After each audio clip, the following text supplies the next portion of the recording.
일일 일제 하루에 한 문제씩 중요하고 핵심적인 문제를 함께 살펴봅니다.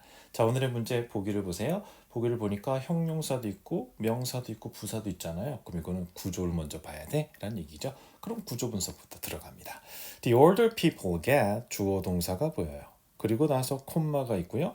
또 the more 뒤 밑줄이 있습니다. 그리고 나서 뒤에 또 주어 동사가 보여요. 일단 이거 구조 이상하네요. 주어 동사 그리고 또 주어 동사인데 접속사는 안 보이고 뭘까? 혹시 여러분 기억하시나요? 아마 중학교 때 공부한 기억 있으실 거예요. 더 비교급, 더 비교급 뭐 이런 거 들은 적 있죠? 그래서 더 비교급 주어 동사 하면 할수록 더 비교급 주어 동사다 이런 구조입니다. 그래서 이렇게 구조가 되죠. The sooner the better 이런 식이죠. The sooner you come, the better it will be. 그래서 네가 일찍 오면 올수록 더 좋아 이런 얘기죠. The more the better. 더 많이 오면 더 많을수록 좋지. The better, the more, the better. The sooner, the better. 이런 식의 표현을 아마 많이 들어보셨을 거예요. 바로 그겁니다. 토익의 이 구조가 접목이 된 건 매우 드문 케이스인데 이렇게 되면 일단 구조 분석부터가 어렵다, 낯설다 라는 생각이 들 수 있죠. 그래서 오늘 문제는 이런 식의 구조도 출제된 바 있으니 구경 한번 하시라 라는 측면에서 보여드렸으니까 구조 일단 한번 보세요. 자, 그럼 여기에 어떻게 된 걸까요? 자, 이 문제에서의 포인트는 그거예요. 결국 여기에 뭐가 들어갈 건가를 결정하기 위해서는 이 자리가 문장에서 하는 일이 뭐냐를 보셔야 됩니다. 여기서는 현재 주목할 게 바로 the become이라는 동사죠. 여러분 아시다시피 become은 뭐로 유명하죠? 그렇죠. 뒤에 보호를 갖는 거로 유명합니다. 따라서 이 문제는 become 뒤에 보호가 없다? 그 말은 뭐예요? 여기 있어야 될 보호가 더 비교급의 구조에 빨려 들어갔구나 라고 볼 수 있어요. 따라서 이 자리는 현재 보호 자리다 라는 것을 알 수가 있죠. 그럼 보호 자리니까 보기에서 우리가 할 수 있는 건 일단 형용사 중에 두 개 중에. 그런데 야, 이 형용사가 또 뭐로 유명해요? 같은 동사 rely에서 뻗어 나온 거죠. 그래서 결국 이 문제도 결국 포커스는 reliable하고 reliant 구분할 수 있냐? 이거 물어보는 거죠. 자, 어렵게 생각할 거 없어요. 여러분이 아시다시피 rely가 믿고 의지하다. 원래 동사가 이거잖아요. rely. 그지? 그럼 믿고 의지하다니까 여기다가 그냥 able을 붙은 거예요. 그럼 뭐예요? 믿고 의지할 수 있는 이란 뜻이 되죠. 반면에 reliant는 의지하는 거죠. 누구에게 의지하고 의존적인 뜻이 됩니다. 그래서 한쪽은 믿고 의지할 수 있는 이고 한쪽은 의존적이고 의지하는 뜻입니다. 자, 그러면 여기서 해석을 해봐야겠죠. 해석상 사람들이 나이를 들면 들수록 더더욱 사람들한테 의존하게 된다. 이런 맥락이에요. 순위 그럼 이건 해석 말고는 전혀 다른 방법이 없어요? 방법이 있습니다. 지금 현재 이 보호가 앞으로 나가긴 했지만 원래 reliant가 뭘 좋아해요? 뒤에? 어디에 의존하다 할 때 reliant on something, reliant on somebody 이렇게 쓰잖아요. 예, 바로 그거예요. reliably the more reliable 앞으로 빨려는 나갔지만 뒤에 남겼어요. on을 남겼어요. 그래서 전치사 on이 뒤에 있네. 그래서 뭐야? reliant on 이렇게 이어지는 거였구나라는 거죠. 그래서 여기서는 결국 they become the more reliant on others의 문장 구조인데 더 비교급, 더 비교급의 구조 때문에 the more reliably 나가면서 뒤에 on만 남은 거죠. 이 문제는 on도 하나의 단서가 되는 거였구나. 자, 그럼 이 문제를 푸는 첫 번째는 뭐였어요? 일단 제일 먼저 해야 되는 건 더 비교급, 더 비교급의 구조 인식이 돼야 되고요. 두 번째로 할 일은 become이다. become 뒤에는 보호가 와야 되니까 빈칸은 보호 자리야. 이걸 인식하는 게 두 번째였어요. 세 번째는 A와 B의 의미 구분을 해야 되는데 그때 C 뒤에 on이 있다라는 거 그죠? on이 있다라는 걸 생각해서 요게 세 번째의 역할을 해줬죠. 그래서 on과의 호응을 생각하면 reliant. 그래서 더 비교급 더 비교급의 구조 인식하시고 become 뒤에 보호가 없으니까 밑줄이 보호 자리구나. 그리고 뒤에 on이 있으니까 reliant on이구나. 이렇게 푸시면 되겠습니다. 이 세 가지 포인트만 눈에 들어왔으면 풀 수 있었던 문제죠. 혹시 놓친 게 있다면 나는 1번 구조가 안 보였나? 보호자인 거 인식이 안 됐나? 아니면 on을 못 봤나? 이런 것도 한번 짚어보시면 되겠습니다. 오늘 1일 일제는 어려워도 굉장히 좋은 문제고 또 reliable하고 reliant는 반드시 구분하셔야 되니까 꼭 챙겨 드시기 바랍니다.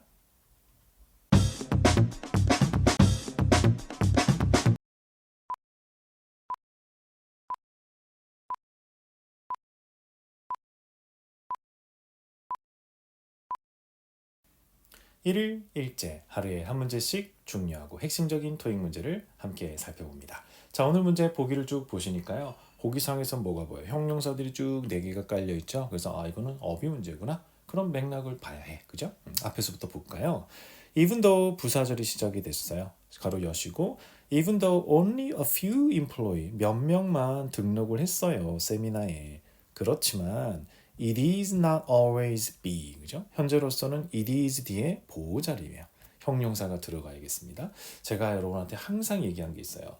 명사 어휘 문제건 동사 어휘 문제건 형용사 어휘 문제건 항상 어휘 문제다 그러면 제일 먼저 뭐부터 하라 그랬죠? 맞습니다. 뒤에 구조부터 챙겨보세요. 지금 보니까 밑줄 뒤에 of가 보입니다. 그래서 이 문제 일단 of랑 구조적으로 이어져야 돼 라는 게 첫 번째 미션인 거죠. 그래서 of랑 이어지는 걸 보니까 보기 중에 expensive of 글쎄, reminiscent of 별로, promotional of도 없어요. 하지만 indicative of는 눈에 들어옵니다. 평소에 indicative of를 알고 있는 사람한테는 훨씬 수월하게 이 문제 접근이 가능하죠. 그럼 뜻은 뭘까요? 여러분 indicate라는 동사 아시죠? 그래요. 이 형용사는 거기서 온 거예요. 우리가 알고 있는 indicate. indicate는 무엇을 나타내다 보여주다 라는 뜻을 갖고 있잖아요. 요거의 형용사기 때문에 indicative는 무엇을 보여주는 뜻이에요. 따라서 be indicative of something은 무엇을 보여주고 나타내다 라는 뜻입니다. 이 문제는 전체적으로 등록한 사람이 별로 없다라는 것이 항상 사람들의 관심 부족을 의미하는 건 아니야. 이 정도로 해석할 수 있겠어요. 따라서 이 문제는요. indicative of의 조합을 아시는 분한테는 굉장히 수월하게 접근할 수 있는 문제죠. 이제부터 여러분은 형용사도 항상 형용사 하나 우리말 뜻 이렇게 기억하시는 게 아니라 그 아이가 좋아하는 전치사나 구조를 꼭 같이 챙겨 두셔야 돼요. 특히 토익에서는 지금 금방 여러분이 보신 문제 있잖아요. 비동사 뒤에 형용사를 넣는데 그 뒤에 어떠한 구조가 이어지는 그래서 비형용사 구조 완성하는 이 문제를 굉장히 즐겨 출제합니다. 따라서 형용사 뒤에 구조에 밑줄을 치거나 지금처럼 형용사 자리 밑줄을 치고 구조랑 맞으면서 맥락에 맞는 어휘를 넣는 문제를 묻죠. 우리가 알고 있는 be able to do, be willing to do, be exempt from 이런 식으로 비형용사 구조를 계속 덩어리로 관심 있게 보셔야 됩니다.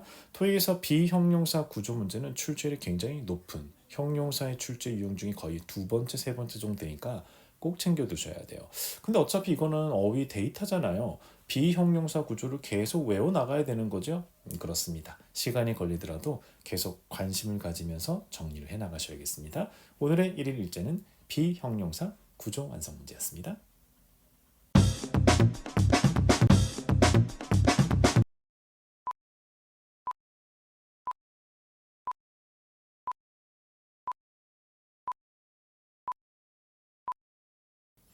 일일 일제 하루에 한 문제씩 중요하고 핵심적인 문제를 함께 살펴봅니다. 자, 오늘의 문제 보기를 쭉 보시니까요.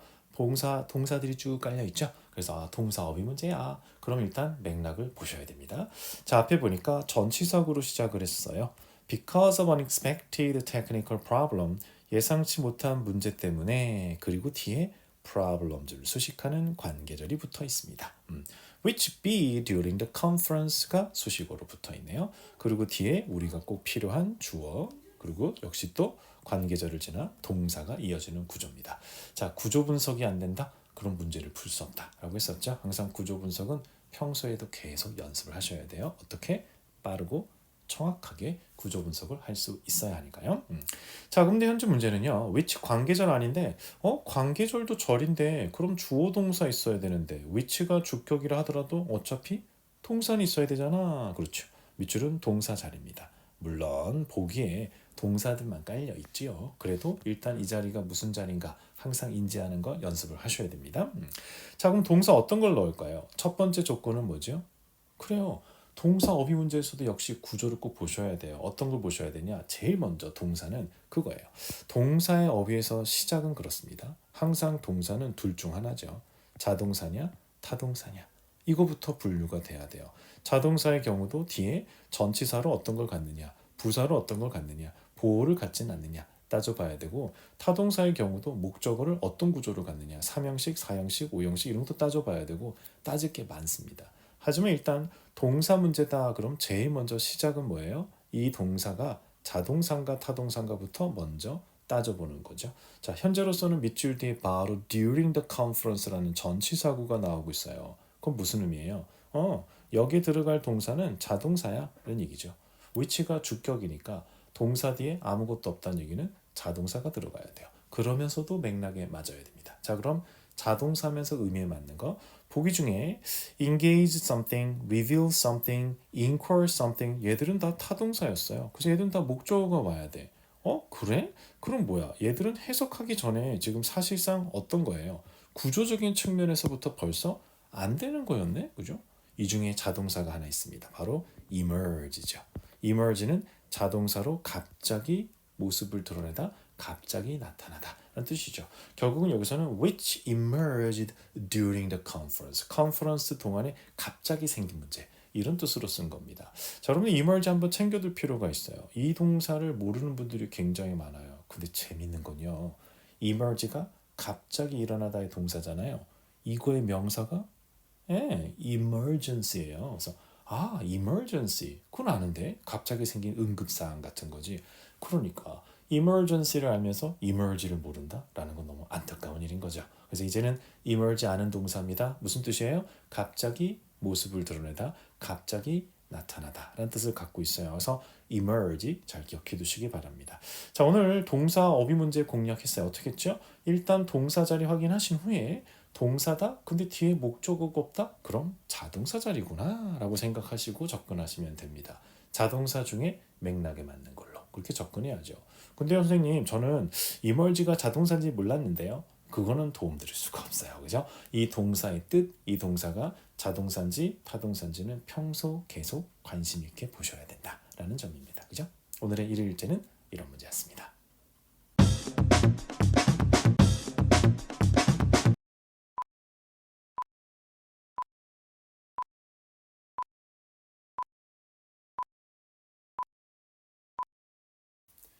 일일 일제 하루에 한 문제씩 중요하고 핵심적인 문제를 함께 풀어봅니다. 자, 오늘 문제 보기를 보시니까요. which하고 what하고 이런 게 보이죠? 약간 의문사 쪽 아니면 관계사 쪽 문제겠구나 라는 생각이 들죠. 일단 구조를 보겠습니다. urgent project가 주어 그리고 밑줄인데 보기가 이런 게 나오면 주어 뒤에 수식하는 관계절이구나 라고 들어가시면 돼요. 앞으로도 주어 뒤에 which, who, that 이런 게 따라 나오면 관계절이구나 라고 생각하고 들어가세요. 그럼 일단 가로 여세요. 왜? 관계절도 수식어절이잖아요. 그죠? 자, 그러면 가로를 열고 앞에 있는 프로젝트를 수식한다라는 걸 알고 들어가는 거예요. 자, 밑줄 뒤로 관계절도 절이니까 주어 동사가 나오겠죠. 그래서 뒤에 주어 있고 동사 있고 그리고 두 번째 동사 나올 때 이렇게 착 끊으시면 돼요. 그러면 첫 번째 프로젝트하고 뒤에 나오는 needs 프로젝트 needs 주어 동사가 딱 연결이 되고 중간에 수식어 부분이 잡히게 되는 거죠. 그래서 구조 분석은 전혀 어려울 게 없어요. 이렇게 문장에 주어 잡고 그리고 동사 잡고 수식어 가르치면 됩니다. 그죠? 그래서 이것만 핵심적으로 잘해주시면 구조 분석은 전혀 문제될 것이 없다라는 얘기. 자, 그럼 프로젝트가 필요합니다. 추가적인 help가 구조는 이렇게 연결됐어요. 자, 이제 문제의 포인트로 들어가죠. 주어를 수식하는 관계절이에요. 관계절의 경우는 주어가 없으면 주격, 목적어가 없으면 목적격, 둘 다 있으면 소유격. 소유격도 아닌 것 같아? 그러면 관계, 부사 이렇게 순서대로 넘어가시면 돼요. 자세한 건 우리 수업 시간에 문법 하면서 정리하겠습니다. 자, 이 문제는 보니까 주어가 있어. 주어는 있네. 그럼 주격은 아니고. 그리고 동사가 work가 알다시피 자동사잖아요. 그럼 자동사니까 목적어는 원래 없어. 그럼 주격도 아니고 목적격도 아니네. 그럼 소유격이겠네 라고 생각하면 돼요. 근데 소유격을 하려니까 이미 앞에 Mr. Browns라는 소유격이 또 붙어 있어. 그럼 이 경우는 어때요? 주격도 안 되고 목적격도 안 되고 소유격도 안 되니까 관계 부사로 가면 됩니다. 관계 부사는 앞에 프로젝트니까 그 프로젝트에서 일하고 있다 이런 맥락이 되겠죠. 근데 이런 게 있어요. 관계 부사하고 똑같은 기능을 하는 게 바로 전치사 플러스 관계대명사입니다. 여기 같은 경우에는 현재 C하고 D 이 두 개가 후보로 올라온 거죠. 일단 1차적으로 주어 뒤에 수식하는 거 what은 쓸 수가 없어요. 관계대명사 what이 있지만 what은 명사 뒤에 수식하는 걸 쓰지 않습니다. 따라서 일단 주어 뒤에 수식하는 절이다. 그럼 what은 배제하셔도 돼요. which는 들어갈 자리가 없어요. 주격도 아니고 목적격도 아니니까요. 기본적으로 관계절에서 which는 주어나 또는 목적어가 없는 불완전한 절에서만 쓰이거든요. 그러면 C냐 D냐인데 이때 가만히 보니까 문제의 포인트가 전치사의 선택이 있구나라는 걸 알 수가 있어요. 그죠? 그럼 전치사는 어디서 온 걸까요? 관계절에서 관계대명사 앞에 붙어있는 전치사는 그 관계절 맨 끝에서 앞으로 온 거예요. 따라서 우리가 주목할 건 여기 working이라는 동사 부분입니다. 이 동사 부분을 주목했어야 돼요. work는 누구와 일을 하다 할 때는 work with someone 이렇게 쓰고요. with somebody. 어떤 것에 대한 일을 하고 있다 할 때는 working on the project 이렇게 쓰고 있죠. 보통 토익에서는 with 아니면 on에 대해서 물어봅니다. 오늘 문제는 on이 일단 답이겠구나 생각이 들죠. 뒤에 프로젝트 보이죠? 그럼 어떻게 연결돼요? working on the project. 결국 working 뒤에 on이 있고 그 on하고 프로젝트랑 이렇게 이어지는 거였구나라는 거. 그래서 원래는 working on the project인데 working on which에서 on which가 앞으로 쭉 나가면서 이렇게 working이 뒤에 남게 된 이런 경우가 되겠습니다. 지금 제가 설명한 부분 관계절에 대한 공부가 안 되신 분은 무슨 얘기지? 별나라 얘기 같아 이렇게 생각할 수도 있어요. 그래서 문법 체계의 관계절 부분 공부하신 후에 접근하시면 되겠습니다. 자, 이 문제는 정답이 그래서 C, on which가 된 부분입니다. 그죠? 어떻게 됐나요? 주어 뒤에 소식하니까 관계절이다. 주격 아니고 목적격도 아니네. 그럼 소유격도 아니네. 그러면 저 관계 부사를 넣거나 아니면 전치사 플러스 관계대명사가 마지막 부분이 되겠어요. 그지? 금방 얘기한 것처럼 기본적으로 관계 부사 when, where, how, why 이게 있죠. 이 관계 부사는 뭐로 전환이 가능하냐? 전치사 플러스 관계 대명사로 전환이 가능해요. 예를 들어서 where는 on which, at which 이런 식으로 바꿀 수 있다라는 것도 참고해 두시기 바랍니다. 오늘은 전치사 플러스 관계 대명사가 들어가서 그래도 좀 희소성 있는 1년에 한 2번 정도 출제되는 게 난이도가 있는 문제였다라고 보시면 되겠습니다. 오늘 1일 일제는 이런 문제였습니다.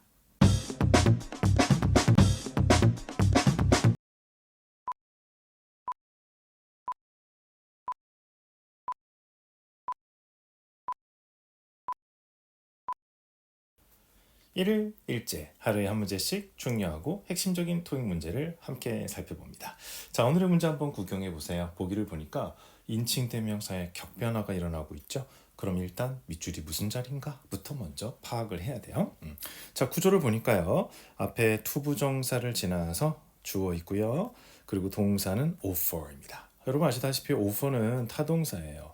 무엇을 제안하다, 제공하다도 있지만 잘 아시다시피 누구에게 무엇을 제공하다 사형식도 가능하죠. 그래서 우리가 알고 있는 거 일단 먼저 offer의 구조부터 생각해서 접근하셔야 돼요.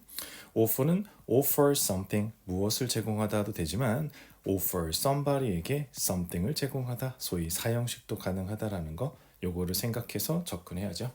어떤 구조로 볼 것인가 라는 거.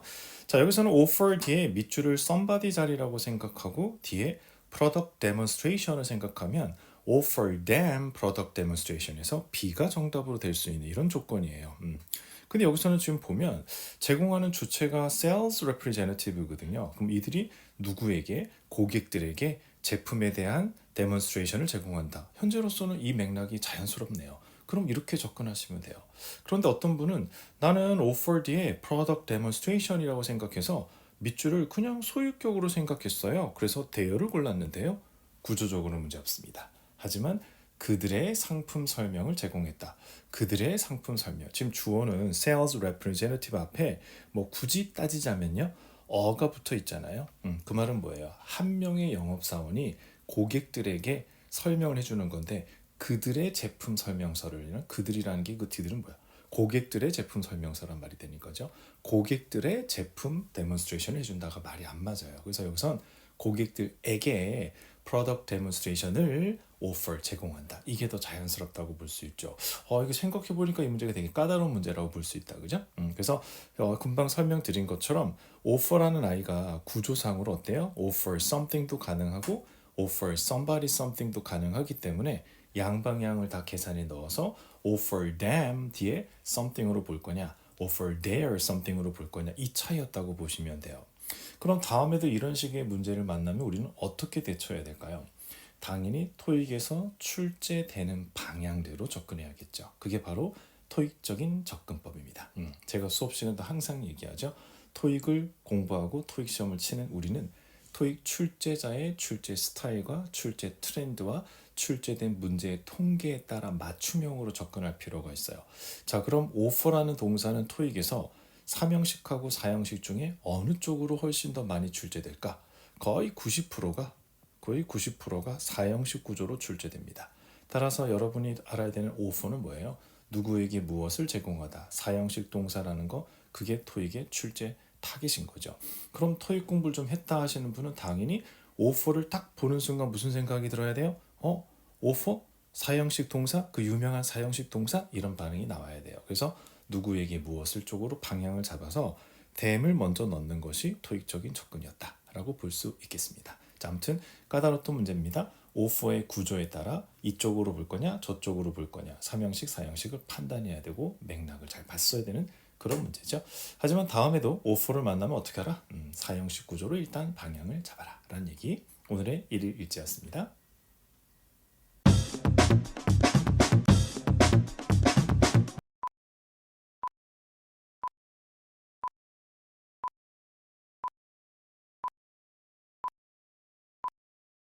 일일 일제 하루에 한 문제씩 중요하고 핵심적인 토익 문제를 함께 살펴봅니다. 자, 오늘의 문제 보기를 쭉 보니까 어때요? 동사들이 쭉 깔려 있어서 동사 어휘 문제구나 라는 생각이 들어요. 자, 그럼 제가 항상 동사 어휘 문제는 어떻게 접근하라 그랬죠? 그렇습니다. 밑줄 뒤에 구조부터 보라 라고 했어요. 지금 현재로서는 주어는 company 그리고 밑줄이 동사인데 그 뒤로 또 주어 동사가 나오고 있죠. 어떤 분은 이게 뭐야? 갑자기 주어 동사 뒤에 또 주어 동사가. 당황하지 마세요. 보통의 경우에는 뒤에 명사절 대절이 오는데 그 대시 의미가 없어서 별로 중요하지 않아서 생략을 하는 경우입니다. I know 주어 동사, he said 주어 동사, 바로 이런 케이스죠.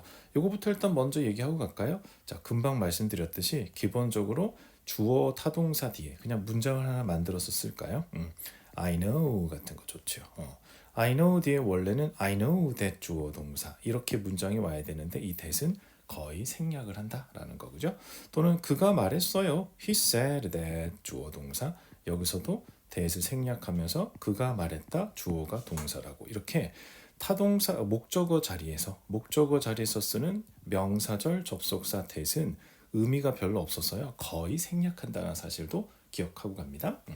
자, 따라서 밑줄은 동사는 동사인데 뒤에 대절을 즐겨하는 동사 이렇게 방향을 잡으면 돼요.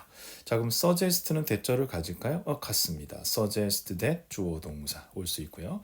announce도 announce something도 있지만 announce 대절도 있기 때문에 이 아이도 주어 동사 대절을 가질 수가 있어요. 하지만 assure과 remind는 조심하셔야 돼요. 이 아이들은 대절을 바로 갖지 못합니다. 항상 뒤에 누구에게 듣는 사람이 와야 돼요. 그리고 나서 그 뒤에 비로소 대절이 오게 되죠. 따라서 assure는 assure somebody에게 대절을 확신시켜주다. remind는 remind somebody에게 대절의 내용을 한 번 더 상기시켜주다. 그래서 assure가 somebody는 일단 뒤에 somebody를 무조건 가져야 된다는 점을 꼭 기억합니다. 오늘 정답은 아니지만 아주 중요한 동사들이거든요. 뭐로? 토익에서는 구조로 유명한 애들입니다. 해보세요.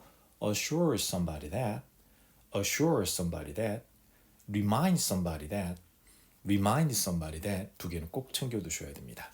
자, 그럼 A냐 B냐의 문제인데 그럼 이제 해석을 해봐야 돼요. 뒤를 보니까 주어는 will provide 제공할 것이다 라고 했어요. 자, 여기서 의외로 이 문제는요. 이 will이 또 중요한 역할을 했어요.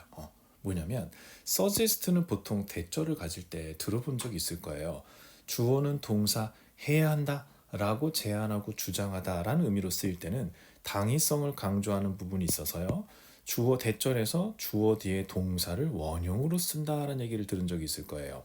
바로 그런 부분이에요. 그래서 물론 suggest가 indicate 의미로 쓰일 때는 상관없지만 기본적으로 suggest가 ask나 insist처럼 주장하고 요구하고 제안하다 의미일 때는 대절에서 주어는 do 해야 된다고 제안했다. 주어는 do 해야 된다고 주장했다. 이런 식으로 가거든요. 그래서 대절에 보통 동사 원형이 오게 됩니다. 바로 이 부분. 따라서 여기서는 suggest가 조금 거슬렸어요. 그래서 이제 announce에 무게를 둔 거죠. announce를 넣어보니 회사가 발표했다. 주어가 동사일 것이라고. 얘는 전혀 흠잡을 게 없잖아요. 그래서 정답으로 처리하면 됩니다. 자, 이 문제 어떻게 접근했죠? 타동사 자리야. 근데 뒤에 대절 있네. 그리고 보기를 보니 대절을 바로 갖는 게 A, B밖에 없었어. 그런데 suggest는 보통 suggest that 주어 do 동사 원형을 쓰는 문법이 있기 때문에 announce를 먼저 넣어봤다. 맥락이 문제 없었다. 그래서 정답이 됐다. 이렇게 접근하시면 됩니다. 일단 동사 자리, 동사 뒤에 구조부터 먼저 봅니다. 첫 번째, 대절이 오는구나. 오늘 이 문제는 첫 번째 이 부분. 두 번째는 will이 있다? 가만, suggest는 대절에서 동사 원형을 쓰는데 이런 부분들을 감안하세요. 자, 오늘 정답은 아니었지만 somebody 쓰고 대절을 쓰는 assure과 remind도 굉장히 중요한 아이들이니까 assure somebody that, remind somebody that도 꼭 챙겨두시기 바랍니다. 오늘 1일 일제였습니다.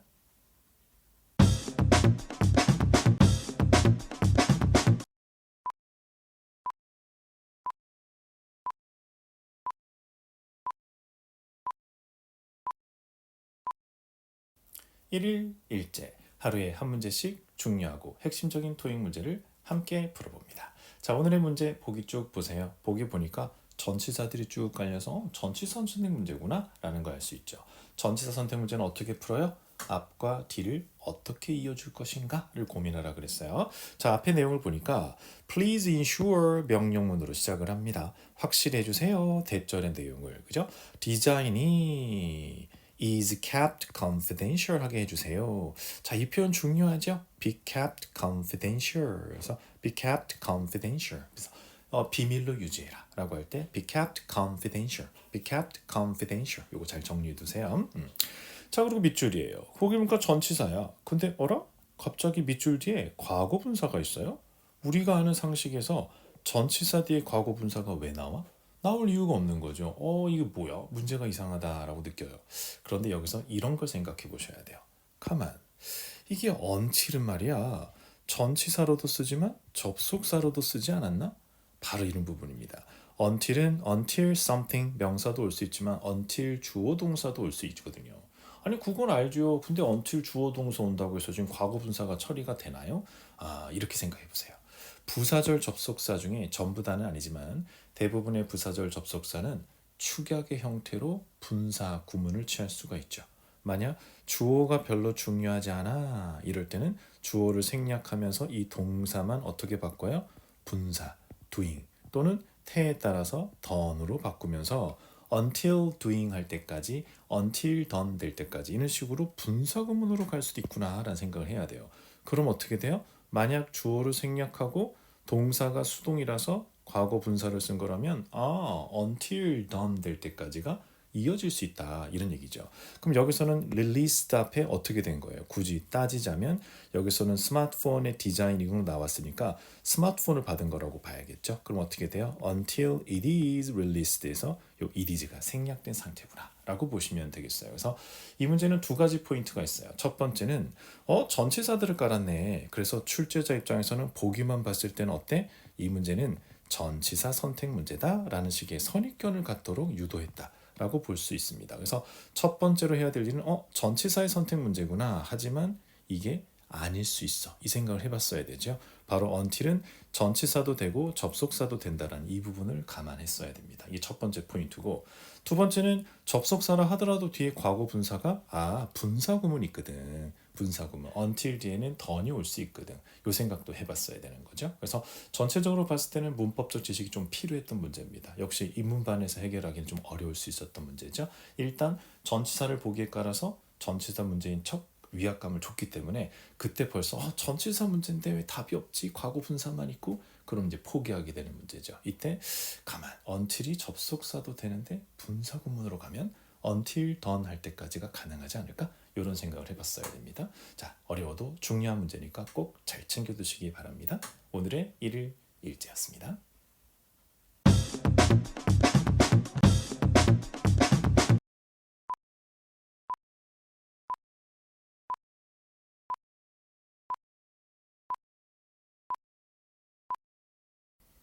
1일 일제 하루에 한 문제씩 중요하고 핵심적인 토익 문제를 함께 살펴봅니다. 자, 오늘의 문제 보기를 쭉 보세요. 어떤 것들이 깔려 있어요? 동사들이 쭉 깔려 있죠. 그래서 동사 어휘 문제구나 라는 생각이 듭니다. 자, 일단 구조부터 한번 먼저 접근해 볼게요. order들이 주어, 그리고 수식어가 붙었어요. 5시 이후에 주문이 들어온 것은 will be 될 겁니다. 그래서 비동사 뒤에 과거 분사가 쭉 붙어 있습니다. 바로 수동태의 동사 어휘 문제죠. 자, 제가 한 번씩 설명드렸었는데요. 수동태 동사 어휘 문제는 주어 be done의 형태로 그대로 넣고 우리말로 해석을 하면 뭔가 우리말로 끼워 맞추고 억지스럽게 연결하는 것들이 나올 수가 있어요. 그래서 좋은 방법 알려드렸죠. 수동태 동사 어휘 문제는 어떻게 접근하라 그랬어요? 원래 그 동사의 목적어가 주어로 가서 수동태가 된 거잖아요.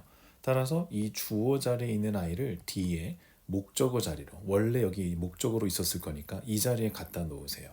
그리고 이 동사들 뒤에 orders를 목적어로 놓고, 즉 능동으로 전환해서 접근하라 라는 얘기죠. 수동태 그대로 풀면 혼선을 줄 수 있거든. 자, 그럼 orders를 동사들 뒤에 놓고 orders를 목적어로 하는 동사를 찾아봐요. sell the order, flow the order, 그치? fly에서 오지만, 그리고 organize the order, dispatch the order. 여기서는 dispatch밖에 할 게 없어요. 물건들을 멀리 보내는 거죠. 그래서 결국 5시 이후에 들어온 주문은 다음날 화요일에 dispatch 됩니다. 약간 여기서는 우리가 잘 아는 단어로 바꾸자면 distributed 이렇게 바꾸면 훨씬 더 쉬웠겠죠? 그런데 이 두 단어 다 공통점이 있지 않나요? 맞습니다. 둘 다 앞에 뭐가 붙었어요? this가 붙었습니다. 이 this가 무슨 뜻이냐면 away 뜻이거든요. away. 그 말은 뭐예요? 멀리 보내는 거죠. 그래서 dispatch는 patch도 두다 알아듣으니까 put away 하는 거고요. distribute, tribute는 send니까 send away 하는 거죠. 멀리 보내다 이런 뜻입니다.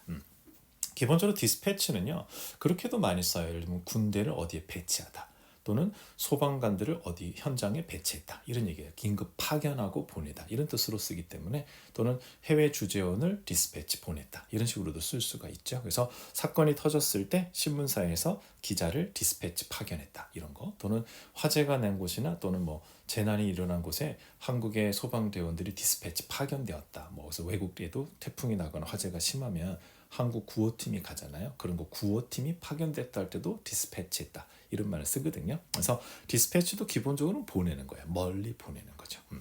자, 여기서는 디스패치지만 디스트리뷰트로 이해하시면 한결 수월하게 접근할 수 있었던 문제입니다. 자, 이 문제의 포인트 다시 한번 챙기세요. 어떻게 하라고요? 수동태 동사 어휘 문제는 주어를 끌어다가 동사 자리에 넣고 능동으로 전환해서 푸세요. 그래야 훨씬 문제를 풀기가 수월하다. 오늘의 1일 일제였습니다.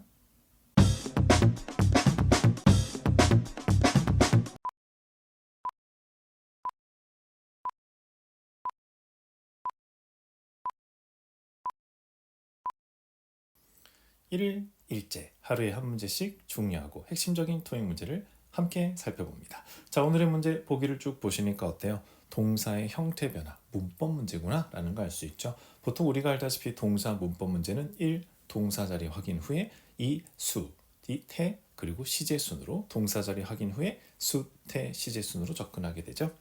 가봅시다. The recent report는 보여줍니다. 대절을.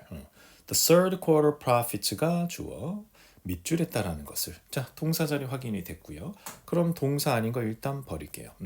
주어는 profit 복수거든요. 그럼 수일치 안 맞는 거 버릴게요. 그죠?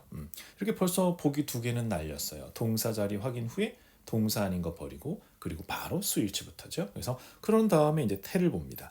지금 보니까 B는 능동이고요. C는 수동인 걸 알 수가 있죠. 이 문제는 태에서 끝나겠구나 라는 거.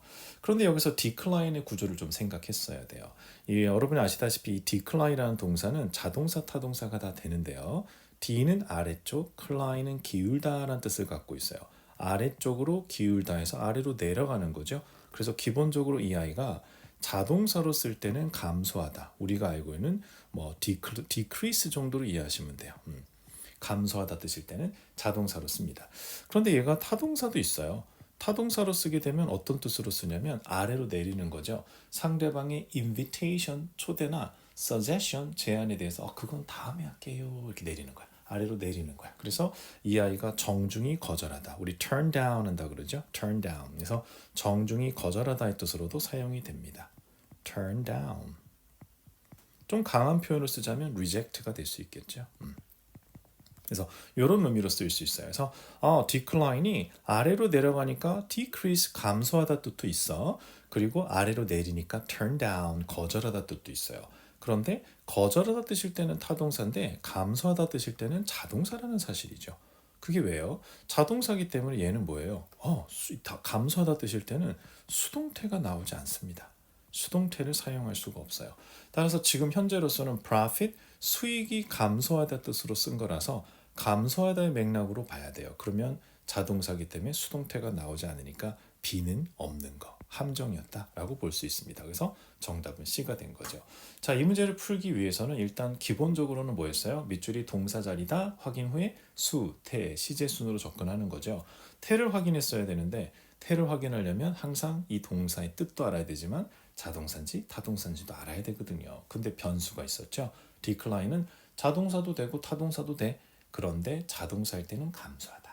타동사일 때는 거절하다. 이 뜻이기 때문에 여기서는 감소하다의 의미였으니까 자동사였고 자동사였으니까 수동태가 만들어지지 않는다라는 부분입니다. 그래서 자동사는 목적어를 갖지 않기 때문에 당하는 쪽이 없어 수동태를 만들 수 없어 라는 것도 꼭 기억해 둡니다.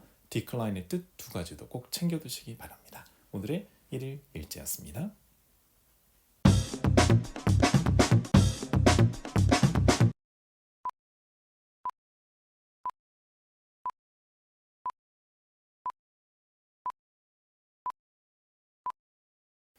일일 일제 하루에 한 문제씩 중요하고 핵심적인 문제를 함께 살펴봅니다.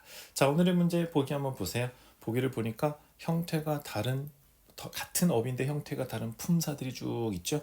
이렇게 되면 일단 구조 문제, 밑줄이 무슨 자리인가부터 확인하셔야 돼요. 구조를 보죠. You can get rid of 없앨 수 있습니다. 우리 뭐 많이 쓰던 거죠. 중학교 때 많이 했어요. Get rid of something, remove 같은 의미죠. Tables나 chart는 없애도 돼요. 만약에 당신이 생각할 때 you think 뒤에 대시 생략이 되면서 또 주어 동사가 오게 되는 거예요. 우리가 명사절 접속사 대시 생략 때 관계대명사 부사절의 축약 분사 구문 이런 거 왜 배우죠? 그렇죠. 이렇게 문장 구조를 정확하게 분석하기 위해서 배우는 것들이에요. 문법은 독해를 잘하기 위한 기본적인 것을 배우는 거다. 구조 분석을 해야 독해가 되니까요. 그런 문법을 위한 문법은 의미 없어요. 결국 나중에 문장 구조를 잘 보고 해석을 빨리빨리 하기 위해서 문법이 필요한 겁니다. 자, 그래서 주어는 they are 뒤에 보호자리구나. 보호자리니까 일단 제일 먼저 눈에 들어오는 게 분사도 있고 분사도 있고 이거 분사만 두 개 있네. 보통은 보호자리에 형용사랑 분사가 엄청 자리 싸움을 심하게 하잖아요. 오늘은 분사 두 개만 줬어요. 그러니까 이건 뭐예요? 태 문제입니다. 그런데 이 분사에는 재밌는 게 있어요. 기본적인 분사 문제는 능동, 수동을 따지면 돼요. 근데 경우에 따라서 이게 감정을 나타내는 감정 분사 이런 것들이 끼어들게 돼요. 그때는 사람이 감정을 던으로 그것만 잘 기억하시면 됩니다. 자, 오늘은 어디로 갈지는 몰라요. distracting은 딱히 무슨 사람이 느끼는 감정을 나타낸다라고 말하기 좀 힘들긴 합니다. 그럼 일단 일반적인 태로 접근하죠. 자, 근데 이 문제 많은 분들이 실수를 한 부분이 어디서 있었냐면 바로 이 they 부분이었어요. 지금 주어가 they거든. 근데 이상하게 they 하니까 사람 아니야? 이런 선입견이 있었던 거죠. 만약 they가 사람이면 사람들이 distracting 어떤 산만해지는 감정을 느낀다고 봐가지고 D인가? 이렇게 생각을 한 거예요. 그래서 이 뒤로 많이 간 거죠. 근데 이런 생각을 해보셔야 돼요. 이 they라는 게 과연 대명사 they는 사람만 받는 걸까? 철수와 민수를 they라고 얘기하죠. 하지만 여기 책이 몇 권 있을 때 they 또는 뭐 결국 원래 책들은 those라고 쓰는 게 더 일반적이긴 해요. 하지만 they가 꼭 사람만 받는 건 아니에요. 여기서는 tables and chart라는 말이 언급이 됐었기 때문에 일부 table은 표 같은 거죠.